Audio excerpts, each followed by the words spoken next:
Cartman, what are you talking about? You love Terrence and Phillip. Yeah, but the animation's all crappy.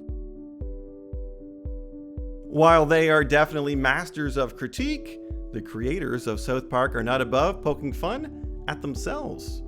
If you were to roast one thing about South Park, what would it be? Let us know in the comments. Number 10. Crab People. What if we do a show where we... no. South Park creators Trey Parker and Matt Stone have gone on record saying that the Crab People subplot of Season 7's South Park is Gay was the worst idea they've ever had. Crab people, crab people, crab people. The disdain for the Crab People plot came out a year later in the episode Quest for Ratings. The episode centers around the boys and their TV news show. Sitting around a room, they can't come up with any new ideas for their show. This, of course, parallels the struggles Parker and Stone have had coming up with ideas for South Park. The moment that most encapsulates their struggle is when Cartman exclaims, Wait, I've got it. Crab people. And Stan quickly responds by saying, Dude, I think we can do a little better than crab people. Nothing beats mocking your own mistakes. Number 9. Beating a dead horse. At the height of his popularity, Jared Fogle was a face many people recognized for his association with Subway. He's still looking good. His name is Jared. His name is Jared, and he likes to eat the standard shit. Forever promoting his record weight loss, everyone knew who Jared from Subway was. In one episode, South Park decided to poke fun at the excessive media attention Jared had been receiving and questioned his weight loss tactics. Yet, hooray for AIDS!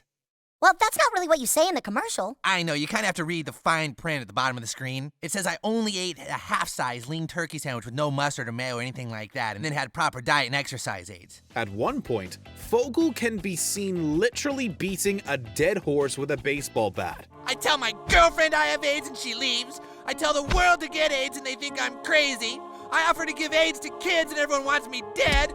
Not only did this poke fun at the excessiveness of his media presence, it also took a shot at South Park's overuse of a single joke. There he is, beating that dead horse. Get him! Number 8. Worst character ever. Don't forget to bring a towel. What? When you get out of the water, you need to dry off right away to avoid catching a cold. That's why Tally says, don't forget to bring a towel. Television shows are often noted for profiting off its own popularity and that of its characters, even if those characters in question contribute little to the overall plot and are considered a nuisance. Wanting to take a dig at this convention, the creators literally decided to follow it by creating Towley, the epitome of terrible characters. Don't preach to me, fatso. I can preach to you all I want because you're stupid. You're stupid. Yeah, you're a towel. You're a towel. He would exist solely to spout off catchphrases to be capitalized on while not really contributing to the episode's storyline. It once again illustrates how the showrunners are not afraid to poke fun at all aspects of the business of television. All right, guys, focus. Looks like this is going to be an underwater level. Don't forget to bring a towel. You're the worst character ever, Tally. I know. And let's not forget those commercials promoting the Towley products. And available soon, the Tally Towel. It comes with all your favorite catchphrases. You want to get high? Number 7. Who Are You? During the show's run, the boys have mostly been depicted wearing their winter attire. Aside from Cartman, their clothing is often the key characteristic to knowing which character is which. In Season 5's Super Best Friends episode, the boys all join a cult belonging to David Blaine. It's here the show pokes fun at the simplistic design of its characters. With all of their heads shaved and dressed in the same clothes, no one knows who's who. Kyle, I'm starting to think that this is a really bad idea. I'm not Kyle. I'm Butters. I thought you were Kyle. No, I'm Stan. You're Stan? Where's Kenny? Who are you? I'm Kyle. Guess who I am, you guys? The simplicity of both the design style and the joke make it perfect for self-deprecating humor. Number 6. Choppy Animation. One of the key visual characteristics of South Park has been its animation style. Originally shot with construction paper cutouts, it was more akin to stop-motion photography than traditional animation. Cool. No, it's not cool. While it has evolved over time, the choppy motion has become one of the show's defining features. When the South Park movie came out in 1999, they took a jab at themselves after Cartman commented on how bad the animation in Terrence and Phillip is. Cartman, what are you talking about? You love Terrence and Phillip. Yeah, but the animation's all crappy. It's a hilarious nod to their own choices as animators. Number 5. The Terrence and Phillip Fake-Out. At the end of Season 1, a cliffhanger ending kept fans wondering who Cartman's father was. The answer is coming on an all-new South Park in just 4 weeks. What? Of course, they expected the first episode of the following season to answer this question. Since it was airing on April Fool's Day, the creators opted to run an episode featuring only Terrence and Phillip, and no answers about Cartman. Fans were understandably put off by this. Well, you know what they say, a friend in need is a friend with craft dinner. In a Season 13 episode, the conclusion of a cliffhanger episode of Terrence and Phillip that the boys were watching was replaced by another program as part of an April Fool's joke. And now, the thrilling conclusion of Terrence and Phillip Blood Rage will not be seen tonight, so that we may bring you this Queef Sisters special. Although the joke was made 11 years later, it's nice to see Parker and Stone poking fun at their earlier choices. Number 4. They're Getting Old. Midway through Season 15, South Park aired You're Getting Old. After turning 10, Stan's world seems to fall apart while his father comes to grips with how unhappy he's become. What does our son turning 10 have to do with you making the same mistakes again and again? Because I'm unhappy, okay? Throughout this season, both Trey Parker and Matt Stone were entering their 40s and began feeling dissatisfaction towards the show, going so far as to admit that they hated the process of coming up with new storylines. You go listen to it and tell me you don't think it sounds like crap. I'd love to. I'm not an old fuddy-duddy, Sharon. I'm still cool. This episode, and to a lesser extent the following one, illustrated this attitude to a T by showing Randy and Sharon's marriage difficulties and Stan's depressive feelings towards life. Kyle? Dude, you've changed. I haven't changed, the world has. Don't you see it? No!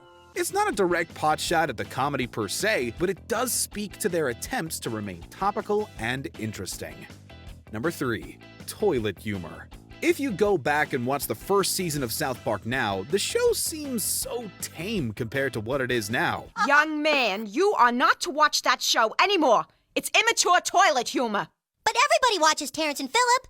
Oh, really? Is that so? Yet at the time, popular media criticized the primitive animation and called it nothing more than a collection of fart jokes. Parker and Stone took this to heart and created the Terrence and Phillip show within South Park. Apparently, that's supposed to be funny. He farted right on his head. Based on the creators themselves and the manner in which they interact with one another in real life, the characters do nothing more than pass gas on each other. Oh, Terrence, what color is the wind? I don't know. Why don't you check? Oh, you farted! This was a brilliant move by the writers to acknowledge and make fun of what had been said about their work. It also served as the launch point for the South Park movie. Number 2. Going full meta. With the ongoing pandemic, South Park has been limited to only releasing a handful of extended long episodes as specials versus their week-to-week schedule. For the second outing of the 24th season, they decided to mock the entire QAnon conspiracy theories around vaccinations. They don't want people to like you. They need people to hate you. Who are they? They're the elites. They do whatever they want. They provided fans one of the most blatant self-references ever seen in the show. A QAnon advocate starts referring to the Hollywood elite and saying, They run the show! The whole damn show! It comes down to 2 people! Oh, you don't like that, do you? This, of course, refers to the literal showrunners Trey Parker and Matt Stone. From there, you see the actual animators changing the conspirator's look to ridicule him even more. It's as meta as the show has ever gone, and we absolutely love it. Oh, okay. What the hell is this? Number 1. The graphics suck. Cartman, I'm going to tell you something, and I need you to believe me, even if it seems impossible. We've mentioned several times on this list about how South Park's animation style has been mocked. Never has this been more evident than in the Season 18 outing, Grounded Vindaloop. This time around, the boys are discovering the world of VR through an Oculus Rift headset. It goes back and forth from what they think is the real world to that of a simulation. Dude, now this is getting weird. When Stan finally is able to leave the virtual world, it cuts to 4 live-action actors portraying the boys. When the real Kyle asks Stan what he thinks of the VR experience, Stan replies, "It's pretty cool, but the graphics suck." Pure comedic genius. Did you enjoy this video? Check out these other clips from WatchMojo, and be sure to subscribe and ring the bell to be notified about our latest videos.